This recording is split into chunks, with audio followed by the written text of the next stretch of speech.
பயங்கரமா பசிக்கிற நேரத்துல தனித்தனியா செய்யறதுக்கு செம்மையா போர் அடிக்குதுன்னு நினைக்கிறவங்க கண்டிப்பா இந்த மாதிரி ஒரு டைம் ட்ரை பண்ணி பாருங்க.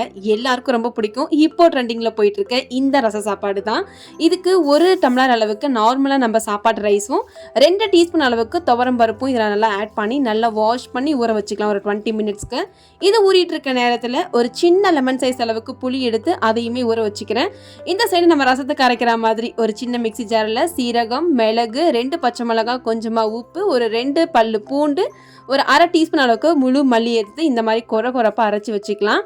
இப்போ இதை அரைச்சதுக்கு அப்புறம் தாளிக்கிறதுக்கு ஒரு குக்கர்ல எண்ணெய், கடுகு, இப்போ நம்ம அரைச்சு வச்சிருக்கிறத இதில் ஆட் பண்ணிட்டு ஒரு 2 to 3 செகண்ட் மட்டும் இந்த மாதிரி எண்ணெயில வதக்கிட்டு ஒரு 2 சின்ன தக்காளி இந்த மாதிரி 4 கட் பண்ணியிருக்கேன் அதையுமே இதில் ஆட் பண்ணிட்டு கொஞ்சமா பெருங்காயத்தூள், அகைன் உப்பு, மஞ்சத்தூள் அரை டீஸ்பூன் அளவுக்கு போட்டுட்டு எல்லாத்தையும் மிக்ஸ் கொடுத்துக்கோங்க. ஒரு 2 to 3 மினிட்ஸ்க்கு இந்த தக்காளி நல்லா வதங்குற வரைக்கும் வதக்கிட்டு இப்போ நம்ம எடுத்து ஊற வச்சிருக்க இந்த புளி கரைசலை இதில் ஆட் பண்ணிக்கலாம். கிட்டத்தட்ட இது ஒரு பெரிய டம்ளர் அளவுக்கு இருக்கும். இப்போ இதில் ஆட் பண்ணிட்டு நல்லா கொதி வர விட்டுறலாம். இப்போ கொதி வந்ததுக்கு அப்புறம் நம்ம ஊற வச்சிருக்க இந்த அரிசி, பருப்பு ரெண்டுமே இதை ஆட் பண்ணிட்டு இன்னைக்கு நான் 1 டம்ளர் அளவுக்கு சாப்பாடு ரைஸ் எடுத்திருக்கேன். ஒரு 3ல இருந்து 4 டம்ளர் அளவுக்கு நீங்க தாராளமா தண்ணி இதில் சேர்த்துட்டு இப்போ கொஞ்சமா கொத்தமல்லி இலை, கறி லீஃப்லாம் ஆட் பண்ணி நல்ல ஒரு 4 விசில் விட்டுட்டு இப்போ வந்து எடுத்துருங்க. எடுத்ததுக்கு அப்புறம் உங்களுக்கு நல்ல குழைவா இருந்தா பிடிக்கும்னா இந்த மாதிரி ஒரு ஸ்மாஷரை வச்சோ அல்லது ஒரு குழிக்கரண்டி வச்சோ இந்த மாதிரி மிக்ஸ் கொடுத்துக்கோங்க.